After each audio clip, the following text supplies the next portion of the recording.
Hello everyone. My name is Lida Vedenpää and I am a doctoral researcher at the University of Helsinki.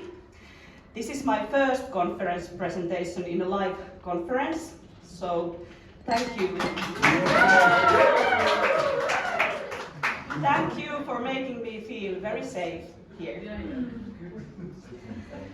I am a class teacher myself, and my mission is to support teachers in their job so that they would be able to foster meaningful learning without burning themselves out. And to do that, I am researching teachers' epistemic cognition with my lovely colleagues, Kirsti and Heidi. We are the famous epistemic blondes. So, in my research, I have examined epistemic profiles of Finnish in-service teachers, and I have been exploring some factors behind professional teachers' professional development.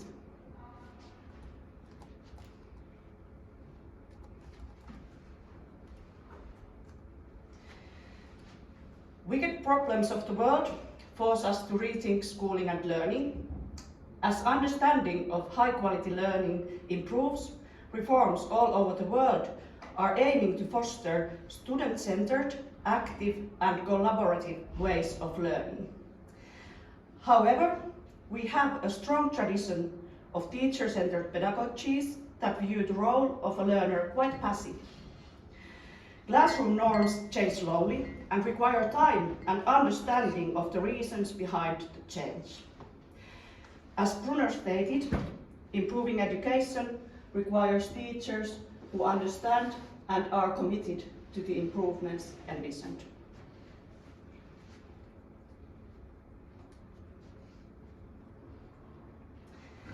We suggest teachers' epistemic beliefs play an important role in successful reforms. Epistemic beliefs refer to the beliefs people hold about knowledge and knowing. What does it mean for a person to know something? How do we come to know, and how do we justify our knowledge? Epistemic beliefs constitute epistemic theories which might manifest themselves as epistemic profiles. My friend Heidi Lammassaari, here, has confirmed reflective, collaborative and knowledge transmission theories in 7 countries. Reflective collaborative theory is congruent with new pedagogies that highlight creative and critical thinking, collaboration and active role of the pupils. Epistemic theories manifest themselves as epistemic profiles. As Kirsti told you yesterday, she has been researching students' epistemic profiles with Elina Ketonen and Jan Vermund. With person-oriented approach, we can find more fine-grained information about epistemic cognition. So I wanted to continue Heidi's variable-oriented work by examining the epistemic profiles of in-service teachers. We suggest teachers' epistemic theories might foster or hinder teacher learning, which is essential in successful reforms.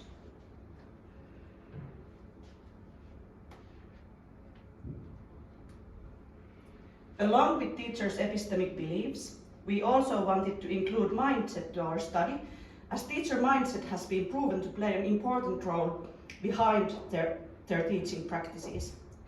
Mindset refers to implicit beliefs people hold about learning and intelligence. Growth mindset means you believe that intelligence can be developed. Fixed mindset means you believe that intelligence is fixed and cannot be developed. Teacher mindset plays an important role behind teachers' pedagogical practice, and a strong positive correlation has been noted between mindset and participation in professional learning opportunities.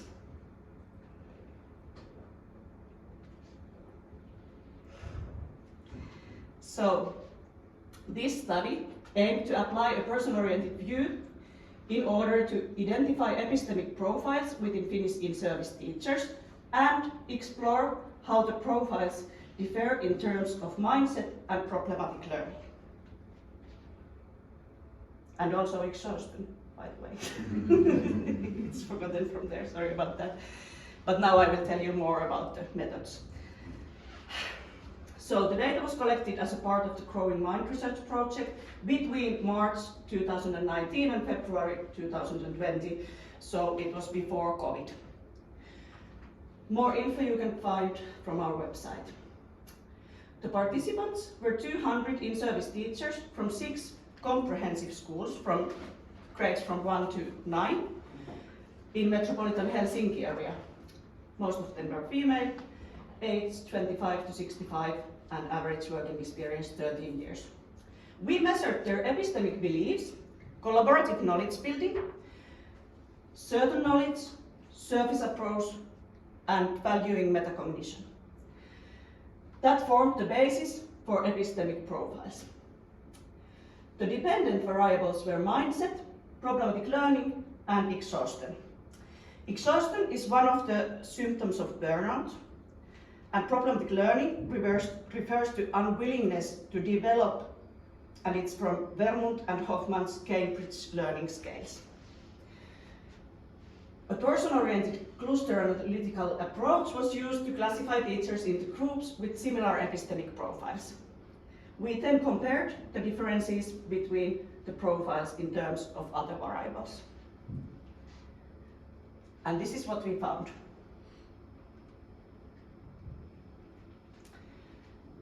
Here you can see the epistemic profiles. The first one is reflective collaborative profile. Teachers in this profile had the highest values in collaborative knowledge building and valuing metacognition, and lowest in certain knowledge and surface approach. This profile was the smallest. The second profile was named knowledge transmission profile.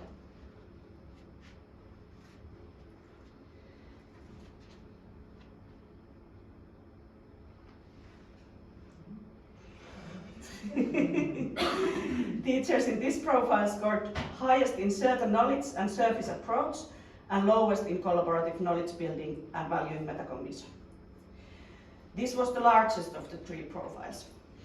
The teachers in the third profile expressed almost as much as appreciation towards certain knowledge as the teachers in knowledge transmission profile, but appreciated surface approach as little as the teachers in reflective collaborative profile. So this profile was named dissonant epistemic profile. It's not like the ordinary intermediate profile you sometimes find, but there's something interesting in that one. And here's about the dependent variables. Reflective collaborative epistemic profile.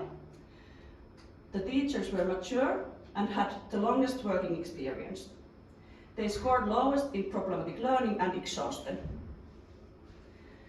Knowledge transmission profiles. The teachers in that profile had highest scores in fixed mindset and problematic learning.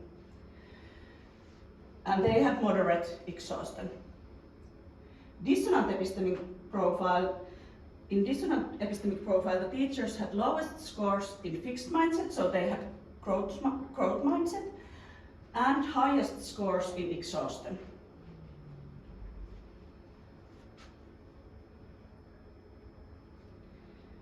So the conclusions for now are that we were able to find interesting relations between teachers' epistemic beliefs, mindset, teacher learning, and exhaustion. And as Riikka Hoffman states, teacher learning calls for collaboration, and this fits well with our result that the reflective collaborative profile expressed the least problematic learning. The results of this study strengthen the need to examine the role of teachers' epistemic beliefs more closely regarding their readiness to develop their professional competence.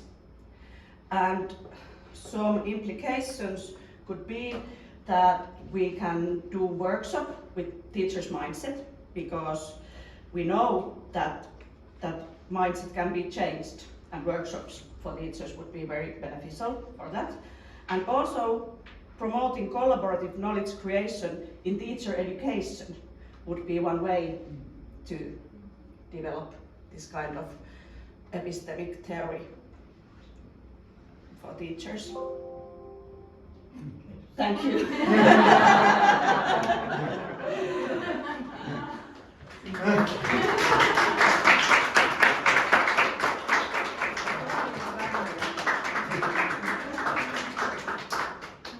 Any questions? Heidi. I actually have one. Thank you, Ida, for your wonderful presentation. It was quite wow, the first one. Yeah.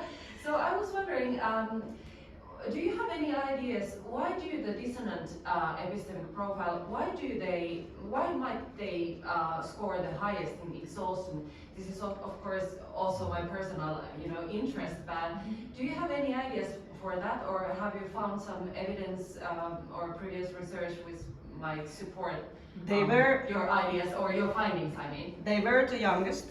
Yeah. So it seems it's probably that they are in a way to form their epistemic profile. So and exhaustion must be because they are like young and eager to develop and exhausting. Yeah. I know that myself because I'm also a teacher. I can relate to that. Yeah, thank you. Thank you for your wonderful presentation. I think it went really, really well. So my question is that as a teacher, you're a teacher, I know. So do you think that you could somehow measure, like the participants' epistemic beliefs or these profiles like before, and based on that you could like tailor teaching according to that?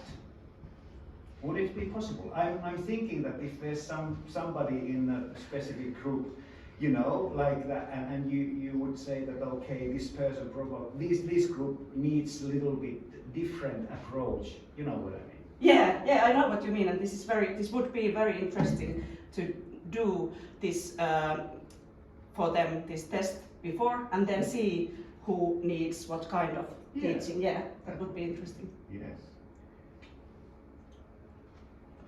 Kirsti wants to. This reminds me of my former PhD, Professor Mandana Shirazi from Tehran, and I supervised her thesis about general practitioners' readiness to change, and we had tailored interventions. Yeah, and it appeared that if you tailor the intervention according to the readiness to change of these medical doctors, in those who already accept the concept of depression and can diagnose it, they have different treatment than those who needed to learn. They were not yet being trained in how to treat it. First, they needed to understand what depression is. Yeah. Due to many cultural beliefs, depression can be seen as some kind of, how to say nicely, some kind of having to do with some kind of destiny of your bad things that you've done or something like that. Yeah, but anyways, I think that in the future what we are doing is profiling. People like psychologists would profile. So we find different profiles, and as Marcus said, then in the future it may be possible to have tailored interventions. Yeah, that would be very good for täydennyskoulutus. Yeah, continuing teacher development would be great. Yeah, really interesting. I also think it was a really nice presentation. When thinking about teaching as a teamwork, how will these different epistemic beliefs interact with each other? I mean, as a team. For that we need social and emotional learning and some interaction training for so teachers. You still study, but it's interesting. No, I don't have that kind of study. Yeah. Because I could also see that being a bit problematic. Yeah. Well, I agree. They collide with each other. Yeah. Or interact. All right then. Thank you, Ida. Thank you for your first experience. Yeah.